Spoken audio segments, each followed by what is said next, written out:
সবথেকে dangerous problem যেটা বাড়ি বাড়িতে আসছে সেটা আপনাকে দেখাবো, virtual autism. Please show on the screen virtual autism. এটা শুনে আপনি শকড হয়ে যাবেন, আপনারা হয়তো শোনেননি কি এটাও হয়। আর আপনি আশ্চর্য হবেন না যখন আমি বলবো আপনার পাড়াতেই আছে, আপনার পাশের বাড়িতেই আছে, হয়তো আপনিও জানেন না, যার বাড়িতে আছে সেও জানে না।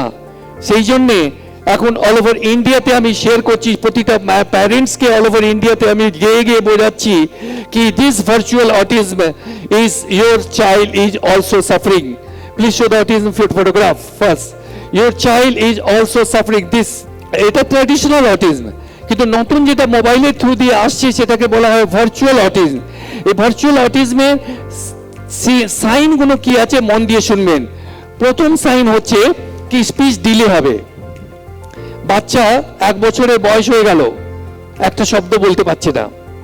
বাচ্চার 2 বছর বয়স হয়ে গেল, একটা সেন্টেন্স বলতে পারছে না। বাচ্চার 3 বছর বয়স হয়ে গেল, কমিউনিকেট করতে পারছে না।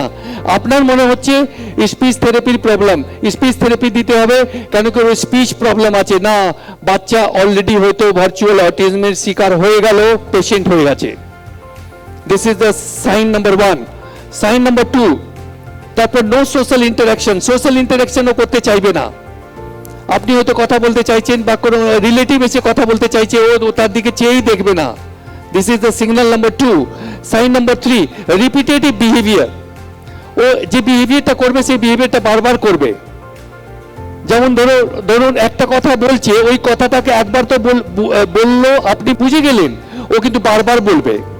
যখনই একটা কথা আপনার বাচ্চা বারবার বলছে, সেম কথাকে রিপিট করছে, বুঝতেই পারছে না এই কথাটা আমি আগে বলেছিলাম, 4বার 5বার বলছে কিন্তু ভুলে যাচ্ছে, মনে পড়ছে না কি আমি বলেছিলাম, সেই জন্য আবার বলবে।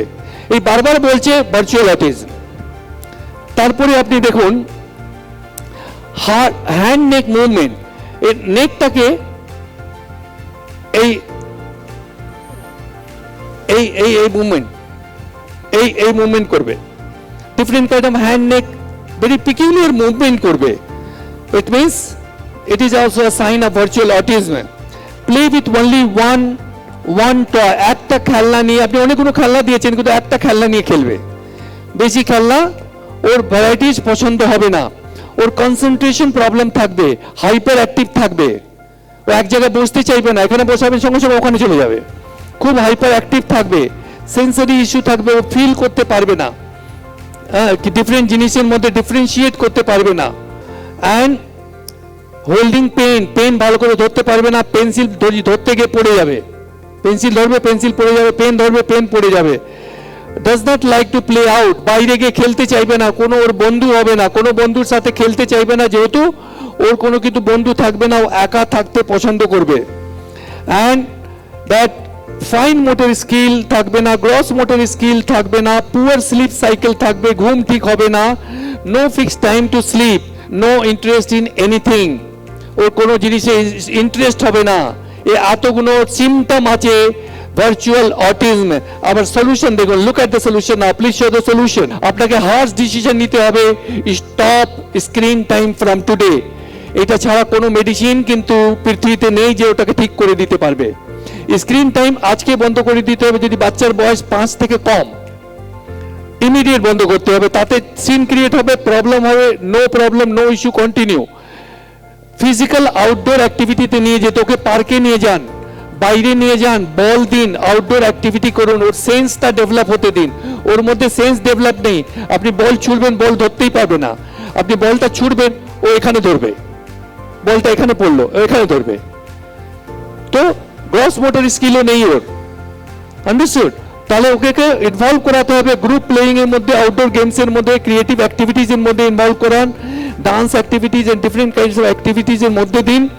অ্যান্ড কোয়ালিটি টাইম স্পেন্ড করতে হবে, প্যারেন্টসকে বাচ্চাকে টাইম দিতে হবে। Your time is important, your money is not important, this is very important. Make the child happy, বাচ্চাকে খুশি করার চেষ্টা করুন, make the child happy, talk to the child, if needed speech therapy করান, সাইকোলজিক্যাল কাউন্সিলও করান, more and more communication, বাচ্চার সাথে গল্প করুন, রোজ বাচ্চাকে একটা গল্প বলুন।